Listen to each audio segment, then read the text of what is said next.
I want to tell you a story about a woman who baked cupcakes for the entire office every Friday. She wasn't trying to get promoted. She wasn't angling for attention. She wasn't doing it because she had nothing better to do. She did it because she wanted to make people feel seen. She remembered birthdays. She left notes. She offered help when no one asked. She was kind. But here's the twist. People started to roll their eyes when she walked in. They whispered about her. It's too much. She's fake. What does she want?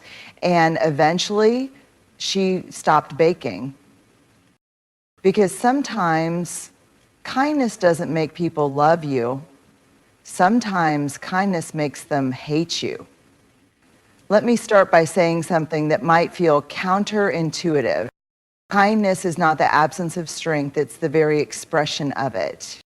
But we live in a world where kindness is often mistaken for people-pleasing, compliance, or weakness. People assume that if you're kind, you must be soft in all the wrong ways. That you don't know how to say no, that you'll bend, break, and bleed out trying to keep everyone happy. That's not kindness. That's martyrdom. Real kindness, grounded, sturdy, heart-forward kindness, is rooted in clarity.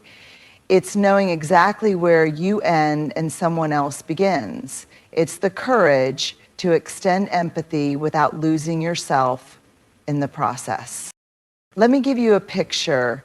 Imagine a person who gives generously, listens deeply, and offers compassion freely, but who also says things like, I can't take that on right now, or I won't allow myself to be treated that way, or that's not okay with me. That is real kindness. It's not loud, it's not flashy, it's not dripping with apology. It's strong and quiet and clear. Because true kindness doesn't mean saying yes to everything. It means saying yes only when it comes from a place of integrity, not obligation. It's easy to be nice when it means avoiding conflict. It's harder to be kind when kindness costs you comfort. And kindness will cost you comfort. Because when you hold boundaries, when you refuse to be used, guilted, manipulated, or overextended, some people won't see that as strength. They'll see it as selfish or rude or ungrateful. But their discomfort doesn't mean you've done something wrong.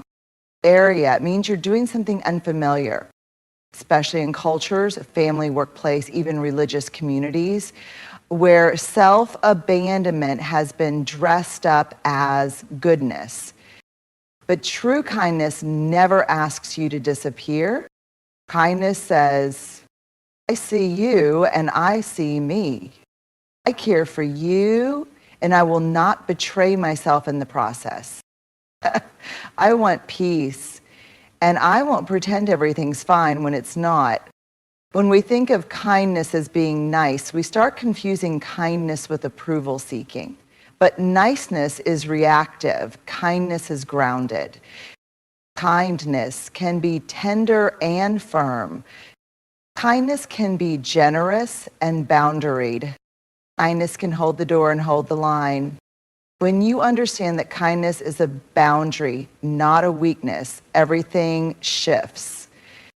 You stop saying yes out of fear. You stop apologizing for your needs. You stop twisting yourself into something small just so no one calls you difficult. Because you realize that kindness isn't what you give to be liked, it's what you offer to stay true. And staying true in a world that profits off your guilt and silence, that is not weak, that is revolutionary.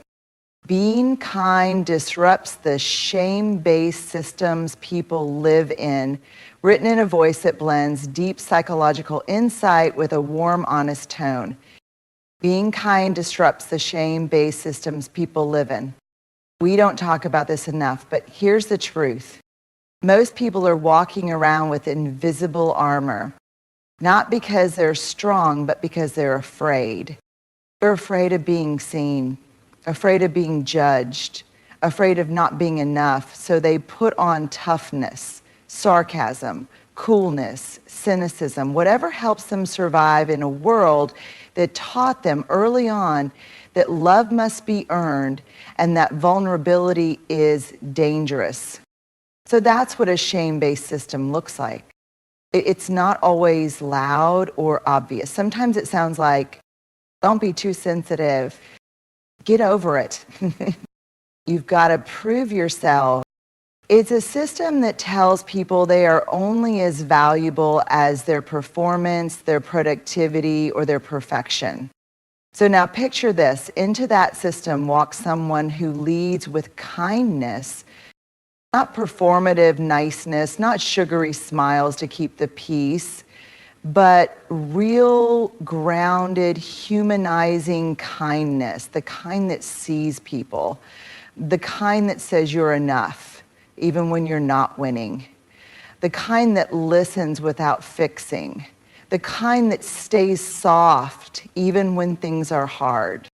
That kind of kindness, it's not cute, it's disruptive because it does something radical. It interrupts the cycle. It whispers something that contradicts the system.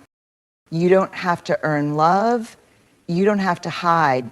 You're allowed to be human. And when people have spent years, maybe decades, believing they must prove their worth by hustling, numbing, or pretending, that message doesn't feel comforting. It feels threatening. Kindness starts to sound like a foreign language. People squint at it, mistrust it, push it away, not because they don't want it, but because they've never been taught how to receive it. Or worse, because the last time they trusted kindness, it came with strings attached. It was weaponized, or it disappeared when they disappointed someone. So when you are kind, truly kind, you are challenging the belief that shame is necessary for growth. So you're saying, we don't have to beat people up to help them be better. You're saying you're worthy even when you're messy. You're saying compassion is not coddling, it's clarity with care. And that threatens the system. People who are used to shame may mock you. They might say you're being too emotional or too soft. They might accuse you of being fake, naive, or weak. But again, the reaction isn't about you. It's about the cracks your kindness creates in the walls they've built. Because when kindness walks into a shame-based environment, it doesn't just offer warmth, it exposes the cold. It makes people question what they've normalized. It asks them to look at how they've been treating themselves and others. And sometimes people aren't ready for that kind of truth. So yes, kindness can be met with resistance. So that doesn't mean you're wrong. It means you're introducing a different way of being, a way where worth isn't conditional, where pain doesn't have to be hidden, where gentleness isn't weakness but wisdom. So keep being kind, not to avoid conflict, not to earn approval, not even to change people. Be kind because it's who you are, because your kindness might not just disrupt a system, it might heal it. Some people see kindness as manipulation because they've been hurt by it before, written with deep empathy, layered insight, and a storyteller's honesty. Some people see kindness as manipulation because they've been hurt by it before. Let's talk about trust. Because kindness should feel safe. It should feel warm, sincere, open. But for a lot of people, in fact, kindness can feel dangerous. It can trigger suspicion, fear, and even anger, not because kindness is inherently bad, but because of how it's been misused in their story. You see, when someone has been wounded by kindness, or more accurately by the misuse of kindness, they don't see it as a gift. They see it as a setup. They've learned, often through painful experience, that what looks like kindness at first often comes with a price tag, a favor with strings, a smile with an agenda, a gesture that turns into a transaction. So when you offer them care, compassion, or generosity, they're not feeling loved, they're feeling hunted. Their nervous system goes on alert. What do you want from me? Where's the trap? How are you going to hurt me? And listen, this isn't because they're broken. It's because at some point they were taught that kindness was a mask people wore to get what they wanted. They've been manipulated, guilt-tripped, used, discarded. They've been in situations where kindness was a currency, something that looked like love but was actually control. So now, even when your kindness is real, especially when it's real, they don't know what to do with it. They back away. They lash out. They accuse you of having an ulterior motive, and that can hurt deeply.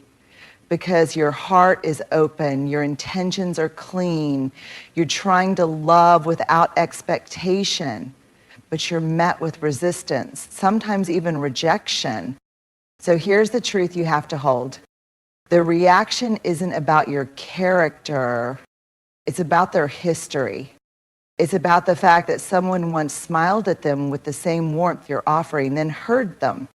That's the wound they're reacting to.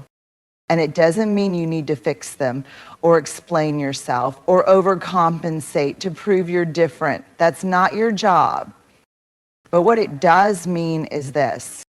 If you choose to be kind, you also have to choose to be patient. Because for some people, learning to receive genuine kindness takes time.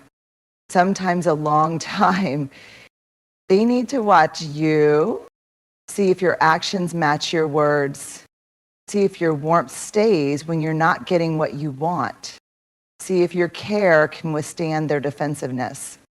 And when you keep showing up with consistency, clarity, and no hidden agenda, they might start to believe, they might start to unlearn the idea that kindness is just manipulation dressed up in manners. They might start to soften. But even if they don't, your kindness still matters. It matters because it proves something, that kindness can exist without condition, that care doesn't have to be transactional, that people can be loved without being controlled. So if someone flinches at your kindness, don't take it personally, take it as a signpost. It means their story has sharp edges, and your kindness just touched one. That's not failure. That's truth. And truth held with grace is where real healing begins. Kindness exposes our rawness. It invites connection. And connection is terrifying, written with emotional clarity, depth, and a tone that mirrors the courage it takes to live this truth. Kindness exposes our rawness. It invites connection, and connection is terrifying. Let's talk about something nobody teaches us in school. Kindness isn't just about being good. It's about being seen. Real kindness isn't just a nice gesture or polite words. It's intimacy in action. It says, I'm showing you my heart. It says, I'm letting my guard down first. It says, I'm not trying to win, I'm trying to connect. And connection, its core, is the most beautiful and terrifying thing we will ever do. Because to connect means to reveal something unpolished, to risk not being met, to open a door without knowing if the person on the other side will step through or walk away. Because when someone shows us kindness, true, no strings attached, grounded kindness, it can hit us in the most unexpected places. It cuts through the performance, the posturing, the I've got it all together act. Kindness doesn't ask us to impress, it asks us to be real. And for a lot of people, that's terrifying because being real, being seen, that's where the pain lives. That's where the fear of rejection hides. That's where the old voices come back and whisper, if they really knew you, they wouldn't stay. If they see your fear, your flaws, your need, they'll leave. So we keep the armor on. We stay busy, sarcastic, distracted. We keep things surface level because surface is safe. But then someone comes along and suddenly that wall we've built starts to crack. Not because they're tearing it down, but because their presence says, you don't have to hide with me. And in that moment, a choice arises. Do we step toward the connection or do we retreat into the armor? Because here's the uncomfortable truth. Kindness forces a decision. It asks, will you let yourself be known? And even though that's what we crave, deep down we all want to be known and loved, it's also what we fear most. Because knowing comes with risk, and risk means vulnerability. And vulnerability, it's the rawest thing there is. It's sitting across from someone who sees you and doesn't flinch. It's letting the guard down and not knowing what happens next. It's saying, yes, this is me, all of me, are you still here? And so in a strange twist, kindness can make people recoil. Not because it's bad, but because it breaks the emotional distance they've learned to live behind. It pulls us out from behind the curtain. It says, I want to know you, not just your resume, your opinions, or your mask, but you. And that's sacred, but it's also scary. Because when you've spent years building a safe, curated version of yourself, someone offering real kindness can feel like a threat to everything you've used to stay protected. So if someone flinches at your kindness, or if you find yourself resisting someone else's, it's not always a rejection. It's often fear, the deep human fear of letting someone close enough to see the mess. But here's the beautiful part. Connection only happens when we dare to be raw, when we stop performing. When we say, I'm scared too, but I'm here, kindness is an invitation into that space. Not a demand, not a manipulation, not a performance, an invocation to be human, to be seen, to be loved. And yes, that's terrifying, but it's also where everything real begins. Kind people become mirrors reflecting back what others aren't ready to see, crafted in a raw, honest, and psychologically grounded tone. Kind people become mirrors reflecting back what others aren't ready to see. Let's get one thing straight. Kindness isn't neutral. Kindness carries weight. It shifts rooms, it exposes things, it calls things up to the surface that many people spend a lifetime trying to bury. That's why kindness is not always welcomed, not because it's bad, not because it's fake, but because it becomes a mirror, and mirrors are confronting. See, when someone shows up with real kindness, when they choose compassion instead of sarcasm, generosity instead of judgment, presence instead of performance, it disrupts the emotional status quo because it forces people to see, and not just see you, see themselves. They start seeing what they've turned away from, the parts of themselves they've neglected, the softness they've armored over, the gentleness they once had but abandoned to survive. Your kindness holds up a mirror, and what's reflected back isn't always comfortable. It might show them how cynical they've become. It might show them how guarded they are. It might remind them of how long it's been since they offered kindness to anyone, including themselves. And here's the painful part. And not everyone is ready for that reflection. When people are not ready to face themselves, they will often project their discomfort outward. And if you're the mirror, you become the problem. They say you're too much. They accuse you of pretending to be better than everyone else. They call you soft, naive, manipulative, fake. But it's not about you. It's not even about your actions. It's about what your presence awakens in them.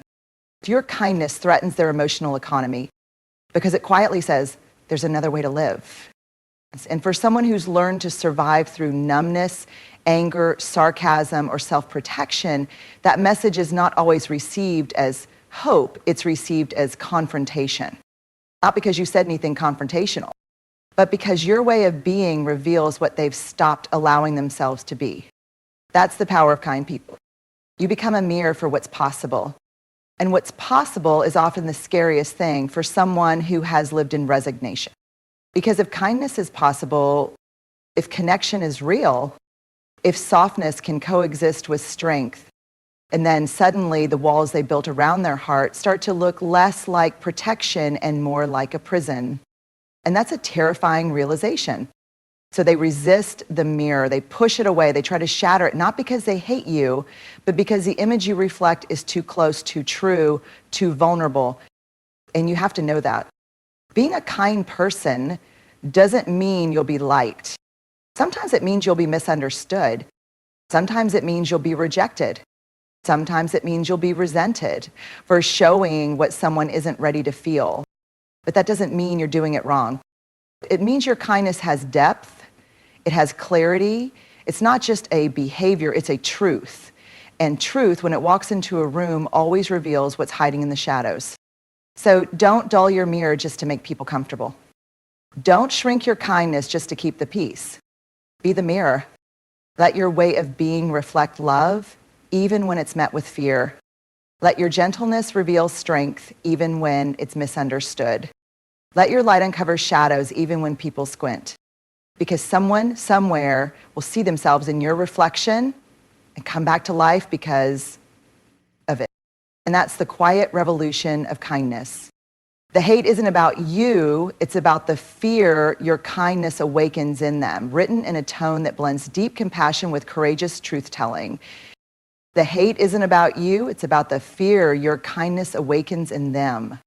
Let's name something hard but necessary. Sometimes when you lead with kindness, you're going to be hated for it. Not disliked, not quietly avoided, hated. And that can be shocking, especially if your kindness is real, especially if you're not pretending, especially if you show up from a genuine place of care, presence, and integrity. You're not trying to prove anything, you're not playing games, you're just being who you are. And still, someone responds with coldness, with sarcasm, with distance, or worse, with outright hostility. And when that happens, the temptation is to turn inward and ask, what did I do wrong? Was I too much? Did I come across as fake? Should I have held back more? But here's the truth you have to anchor into over and over again. The hate isn't about you. It's about what your kindness awakens in them. The real kindness, rooted, calm, confident kindness is powerful. It reaches into places people have worked very hard to keep locked up. And if someone has spent years burying their own softness, if they built their identity on being tough, guarded, unshakable, your kindness becomes a threat.